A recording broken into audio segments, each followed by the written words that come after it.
प्यारे विद्यार्थियों, आज हम आपको इस वीडियो में बताने वाले हैं कि एसएससी सीजीएल क्या होता है। अगर आपने अभी भी 10th पास किया है या फिर आप लोग 12th पास कर चुके हो, आप लोग सोच रहे हो कि एसएससी सीजीएल की परीक्षा हम दें, तो आपकी जानकारी के लिए मैं बता दूं कि सबसे पहले आपको इस क्षेत्र में, इस फील्ड की आपकी पूरी जानकारी होना चाहिए, तभी आप लोग इसमें कदम बढ़ाएं तो आपके लिए ज्यादा बेहतर रहेगा। तो हम आपको एक एक करके सारी चीजें बताएंगे कि एसएससी सीजीएल परीक्षा होता क्या है, एसएससी सीजीएल की परीक्षा कौन कौन से कैंडिडेट दे सकते हैं, और एसएससी सीजीएल के लिए हमारी न्यूनतम जो हमारी क्वालिफिकेशन होती है वो क्या होती है, हमारी फिजिकल एक्टिविटी क्या होती है, एग्जाम पैटर्न के बारे में, हमको कौन कौन से सब्जेक्ट पढ़ने पड़ेंगे, और फाइनली अगर हम पढ़ लेते हैं, सारे सब्जेक्ट को हम पढ़ लेते हैं, तो हमारा जो सैलरी कितना होगा, सब कुछ अगर हम क्वालिफाई कर लेते हैं, अगर हम एक ऑफिसर बन जाते हैं तो हमारा सैलरी कितना होगा, ए टू जेड हम संपूर्ण जानकारी आपको देने वाले, बशर्ते आपको वीडियो छोड़कर कहीं जाने का नहीं। और हाँ, हम इतने बेहतरीन तरीके से, इतने बेहतरीन तरीके से आपको बता देंगे दोस्तों कि आपका मन खुश हो जाएगा, आपके मन में एक सिंगल क्वेश्चन नहीं रह जाएगा इस टॉपिक से रिलेटेड। तो हम वीडियो की शुरुआत करते हैं, बस आप मुझे 2 मिनट का टाइम दीजिए, हम आपका सारा डाउट क्लियर कर देंगे। तो सबसे पहली बात जो हमारा आता है कि एसएससी सीजीएल क्या होता है, तो एसएससी सीजीएल जिसका फुल फॉर्म होता है स्टाफ सिलेक्शन कमीशन, इसकी स्थापना 1975 ईस्वी में हुआ था, और सीजीएल का फुल फॉर्म होता है कंबाइंड ग्रेजुएट लेवल। ठीक है, ये दोनों का स्थापना 1975 ईस्वी में हुआ था।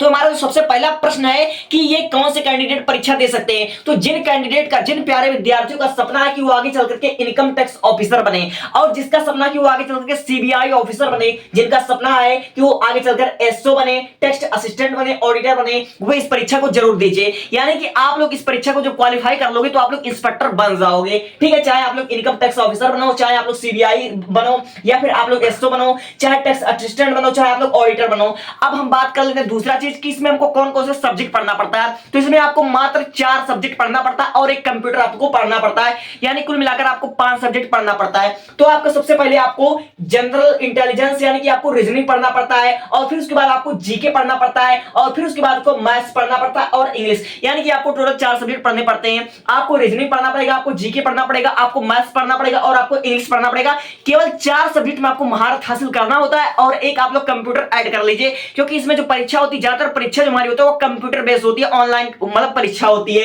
ठीक है, तो हमने बात कर ली, आपको सब्जेक्ट के बारे में बता दिया, हमने आपको ये बता दिया कि ये होता क्या है, इसको कौन कौन से कैंडिडेट परीक्षा दे सकते हैं और इसमें क्या सब्जेक्ट आपको पढ़ना पड़ता है। अब हम जरा बात कर लेते हैं कि एज लिमिट के बारे में, यानी कि हम किस उम्र तक इस परीक्षा को दे सकते हैं, कितने अटेम्प्ट दे सकते हैं। देखो, अगर हम बात कर ले जनरल की, अगर आप लोग जनरल हो तो आपका जो एज लिमिट होगा वो आप 18 साल से लेकर 32 साल की एज में दे सकते हो, यानी कि आप लोग जो हमारा न्यूनतम आयु होगा वह 18 साल और अधिकतम आप 32 साल तक दे सकते हो। 18 साल से लेकर आप 32 साल तक दे सकते हो, और ओबीसी को भी हमारा कुछ छूट मिल जाता है, 3 साल का छूट मिलता है। ये आप लोग 18 साल से लेकर 35 साल तक इस परीक्षा को दे सकते हो। और एससी और एसटी की बात कर ले तो हम 18 साल से 37 साल तक के कैंडिडेट इस परीक्षा को दे सकते हैं। ठीक है, तो ये हो गया हमारा एज लिमिट के बारे में। अब हम बात कर लेते हैं इसमें, हम अब एग्जाम पैटर्न के बारे में बात कर लेते हैं, एग्जाम पैटर्न के बारे में। तो हमारा जो ये हमारा एसएससी सीजीएल का जो परीक्षा होता है वो टोटल आपका 3 चरण में होता है। सबसे पहला स्टेप ये होता है कि आप लोग 12 पास कर लीजिए, आपने 10th पास कर लिया, आप लोग 11 12 जो आपको समझ में आया, जिस स्ट्रीम से आपको पढ़ना हो,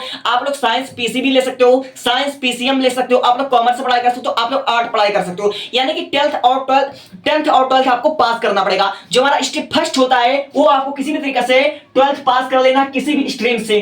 अब हमारा जो स्टेप 2 होगा वो हमारा होगा कि एसएससी सीजीएल के लिए आपको ग्रेजुएट होना जरूरी है, यानी कि आप लोग अगर सीबीआई ऑफिसर बनना चाहते हो, कुछ भी बनना चाहते हो, एसएससी की परीक्षा देना चाहते हो, तो सबसे पहले आपको ग्रेजुएशन करना पड़ेगा।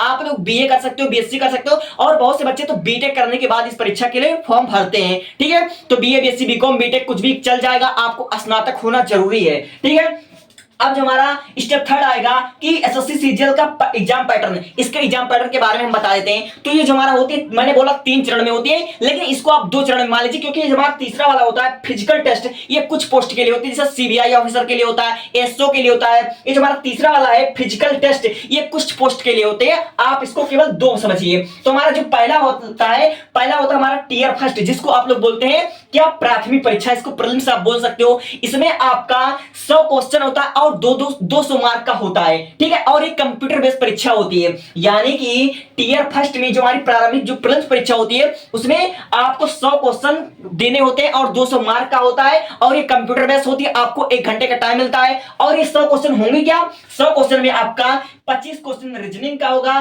25 क्वेश्चन जीके का होगा, 25 क्वेश्चन मैथ्स का होगा, और 25 क्वेश्चन आपका इंग्लिश का होगा, यानी कि आपके टोटल 100 क्वेश्चन होंगे, 200 मार्क के होंगे, कंप्यूटर बेस्ड ऑनलाइन परीक्षा होती है। तो अगर आप लोग टीयर फर्स्ट को क्वालिफाई कर लेते हो, प्रारंभिक यानी कि प्रीलिम्स को क्वालिफाई कर लेते हो, फिर उसके बाद आप लोग टीयर सेकंड को आप लोग जाओगे इसके लिए। तो टीयर सेकंड जो हमारी मुख्य परीक्षा होती है, ये क्या होती है? टीयर सेकंड यानी कि मुख्य परीक्षा, इसको मेंस बोलते हैं। इसमें आपको कुल 2-3 परीक्षा देने होते हैं। इसमें आपका पहला होता है सीजन फर्स्ट, सीजन सेकंड। ठीक है, सीजन फर्स्ट सीजन सेकंड क्या होता है? तो सीजन फर्स्ट में आपका होता है सेक्शन ए और सेक्शन बी। ठीक है, और ये हमारा सीजन सेकंड में केवल सेक्शन ए होता है, यानी कि तीनों सीजन में मिलाकर आपके 390 क्वेश्चन होते हैं। 390 क्वेश्चन आपको 450 मार्क के होते हैं। अगर इसको आप लोग क्वालिफाई कर लेते हो तो आप लोग एक ऑफिसर बन जाओगे। लेकिन अगर आप कुछ बेहतरीन पोस्ट, जैसे आप लोग सीबीआई ऑफिसर बनना चाहते हो, अगर आप लोग बनना चाहते हो असिस्टेंट सेक्शन ऑफिसर बनना चाहते हो, तो इसके लिए आपका थर्ड स्टेप जो होगा वो आपका होगा फिजिकल टेस्ट। फिजिकल टेस्ट होगा। जैसे आप लोग सीबीआई ऑफिसर बनना चाहते हो, ठीक है, तो आपको रनिंग आपका अच्छा, आपका फिजिकल टेस्ट यानी कि बॉडी टेस्ट आपका अच्छा होना चाहिए। आपकी जो हाइट की मैं बात कर लूं तो अगर आप लोग मेल हो तो मेल के लिए 157 सेंटीमीटर से 160 सेंटीमीटर चाहिए। अगर आप लोग फीमेल हो तो 152 से 155 सेंटीमीटर चाहिए। ये कुछ पोस्ट के लिए है, कुछ पोस्ट के लिए, कुछ बेहतरीन पोस्ट के लिए है। ठीक है, सबके लिए नहीं। अगर आप लोग इनकम टैक्स ऑफिसर बनना चाहोगे तो आपके लिए नहीं होगा। ठीक है, अब मैं बात कर लूं चेस्ट का, तो 81 से 84 आपका हो जाएगा मेल के लिए, और जो बात कर लूं फीमेल के लिए तो 79 होता है। 79 सेंटीमीटर से 80 सेंटीमीटर चेस्ट चाहिए। ठीक है, तो आई होप कि हमने सारा जानकारी आपको बता दिया। अब हम बात कर लेते हैं इसके सैलरी के बारे में। तो हमारी जो सैलरी होती है दोस्तों, इसमें जैसे कि कई ब्रांच होते हैं, कई शाखा होती है, तो सबकी सैलरी अपने अपने हिसाब से अलग अलग होती है। 50,000, 60,000, 80,000, 90,000। और इसमें प्रमोशन का प्रोसेस होता है, यानी कि जब आपको नौकरी मिल जाती है तो आप लोग 1 साल, 2 साल, 3 साल अपना सर्विस देते हो, अपना सेवा देते हो, तो उसी के बदौलत आपका प्रमोशन होता रहता है और आपकी सैलरी लाख 1.5 लाख तक जाती है। लेकिन जब मैं बात करूं न्यूनतम सैलरी की, तो न्यूनतम सैलरी शायद 56,000 रुपए होती है। ठीक है, 40,000, 56,000, सबकी पोस्ट की अलग अलग सैलरी होती है, इसलिए इसको लिखना जरूरी नहीं है। Thanks for watching.